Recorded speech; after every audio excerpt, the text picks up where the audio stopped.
Students welcome to my channel Gyan Ganga. Students स्वागत है आपका हमारे चैनल ज्ञान गंगा पर। And this is my new presentation for UP TGT PGT exam. So students this presentations are going to help you in your UP TGT PGT exam. ये आपको UP TGT PGT में मदद करेगा और कोई राइटर्स का difference हो तो वो आप देख लीजिएगा। तो स्पेशली मैं पूरा फोकस करके इसको यूपी पीजीटी के लिए बना रहा हूँ, लेकिन यूपी टीजीटी में भी आपको ये हेल्प करेगा इंग्लिश लिटरेचर के लिए। तो हम एक नया राइटर शुरू करने जा रहे हैं जो है T.S. Eliot, Thomas Stearns Eliot. ये बहुत ही इंपॉर्टेंट राइटर है, इनसे बहुत ज़्यादा क्वेश्चंस आते हैं।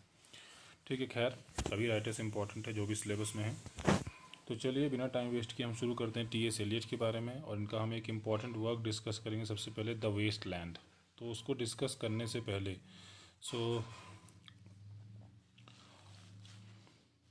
Before discussing the waste land will talk something about T.S. Eliot. So first of all, we have to know that T.S. lived from 1888 to 1965. So his full name is Thomas Stance Eliot, and he was a poet, playwright, essayist, publisher, editor, and a literary critic.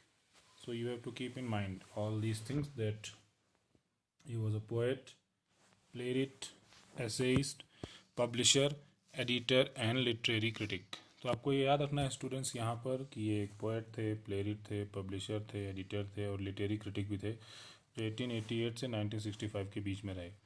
तो students मैं पहले English में explain करूँगा और फिर मैं हिंदी में explain करूँगा, ठीक है। तो वैसे इंग्लिश लिटरेचर है, कोशिश करिए पूरा इंग्लिश में ही समझने की, बट कुछ लोग होते हैं जैसे जिनको पूरा इंग्लिश टू इंग्लिश नहीं समझ में आता है कई बार, तो I am making it in Hindi also. Second point बता रहा है, he is a major writer of 20th century and associated with the modernist movement. So he is the most famous and very famous and major writer of the 20th century, and he is mainly associated with the modernist movement. It means he is mainly related with the modern period of English literature. So आपको याद रखना है कि ये 20th century की बहुत ही famous writer हैं और ये मॉडर्निस्ट मूवमेंट से संबंधित हैं, एंड इनका रिलेशन मॉडर्निस्ट मूवमेंट से है, यानी कि एक मॉडर्निस्ट हैं। The next point is talking about modernist literary movement begin in the early years of 20th century with the appearance of imagists.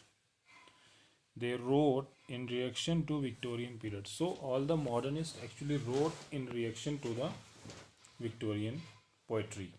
So they are actually writing in reaction to the Victorian poetry, and this modernist movement actually began in the early years of the 20th century.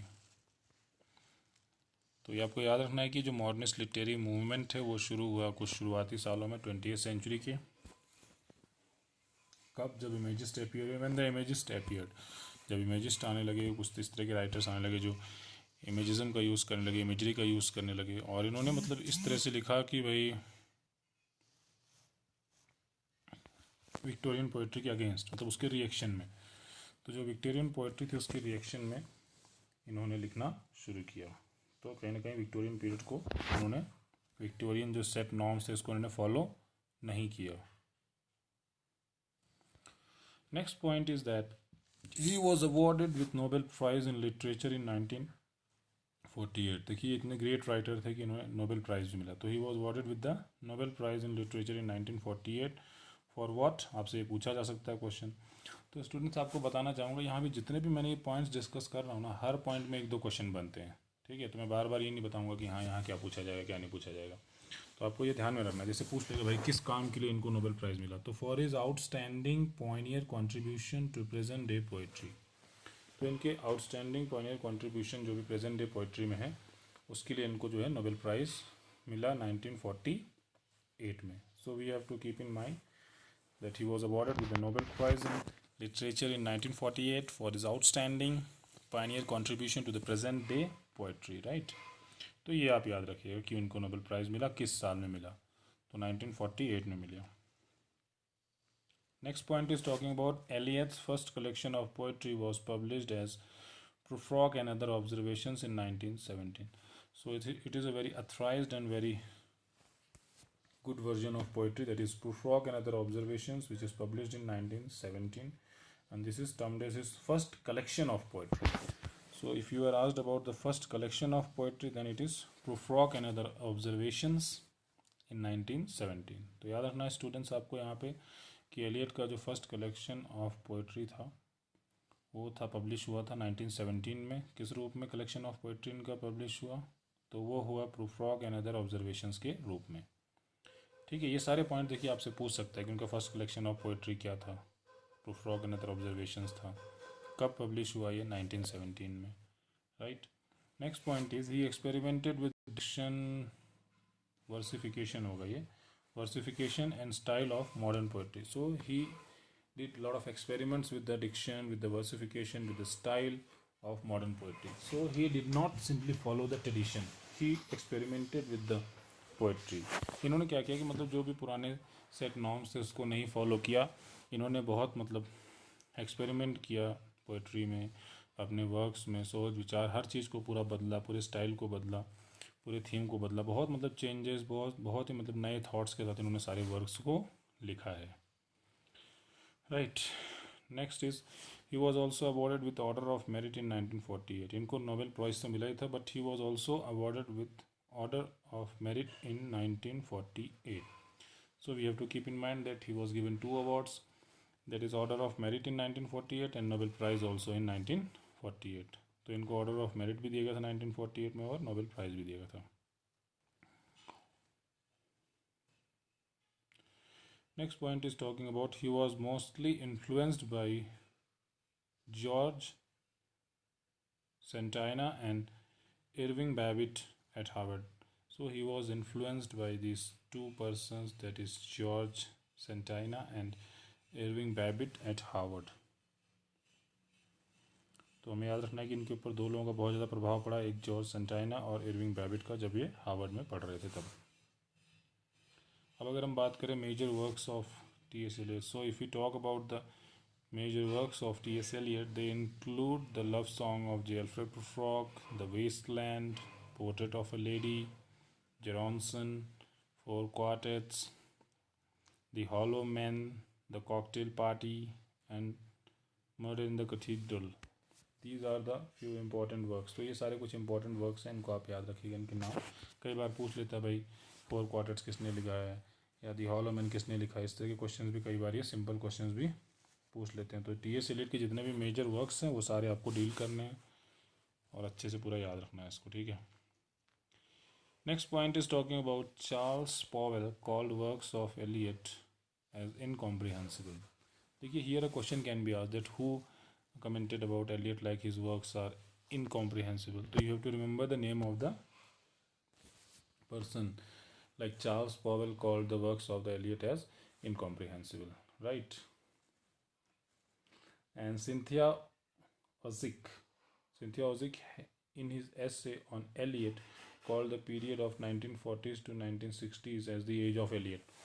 तो देखिए here you can be asked that who said that in 1940s to 1960 this period is age of Eliot. So it is Cynthia Ozick. तो हमें याद रखना है. So we have to remember that Cynthia Ozick in his essay on Eliot called the period of 1940s to 1960s as a age of Eliot. Next point we have that Harold Bloom and Stephen Greenblatt considered Eliot's poetry as the center of literary canon. So here we find a positive criticism about Eliot. There is positive comment about Eliot that Harold Bloom and Stephen Greenblatt considered Eliot's poetry as the center of the English literary canon. So next we have, हाँ यहाँ पे हमें ये जाना कि भाई Harold Bloom और Stephen Greenblatt जो है इन्होंने ये कंसिडर किया कि भाई जो एलियट की पोएट्री है वो सेंटर है इंग्लिश लिटरेरी कैनन का. So it is the centre of the literary canon. Next point बता रहा है Anthony Julius in his work T.S. Eliot Anti-Semitism and Literary Form 1996 accused Eliot of anti-Semitism, means there is a discrimination against Jews. So he shows some discrimination against Jews. So you have to remember the names, that who said what about the Eliot? So Anthony Julius, in his work T.S. Eliot, Anti-Semitism and Literary Form, 1996. This is the name of the work. This whole is the name of the work. T.S. Eliot, Anti-Semitism and Literary Form, 1996. So in this work, Anthony Julius accuses Eliot of anti-Semitism. What is anti-Semitism? Anti-Semitism is discrimination against Jews. So you have to remember that. आपको याद रखना है कि भाई जो Anthony Julius है, इन्होंने अपने एक वर्क जिसका नाम है T S. Eliot anti Semitism and literary form 1996, तो एंथनी जूलियस ने इस वर्क में टी.एस. एलियट के बारे में ये कहा कि वही ज्यूज़ के अगेंस्ट ये डिस्क्रिमिनेशन करते हैं, मतलब ये कुछ पक्षपात भेदभाव दिखाते हैं। एंटी-सेमिटिज्म का मतलब है डिस्क्रिमिनेशन अगेंस्ट ज्यूज़। तो ये सारा कॉन्सेप्ट किसने बोला एलियट के बारे में? एंथनी जूलियस ने। तो आपको ये याद रखना है कि एंथनी जूलियस ने क्या कहा एलियट के बारे में। तो इस तरह की कई चीज़ें पूछ लेते हैं कि भाई ये चीज़ किसने कहा इस राइटर के बारे में, वो चीज़ किसने कहा इस राइटर के बारे में। So we have to remember that Anthony Julius ने, हमने क्या कहा, एंथनी जूलियस ने क्या कहा एलियट के बारे में कि ये एक एंटी सेमिटिज्म शो करते हैं, मतलब ये डिस्क्रिमिनेशन शो करते हैं ज्यूज़ के अगेंस्ट।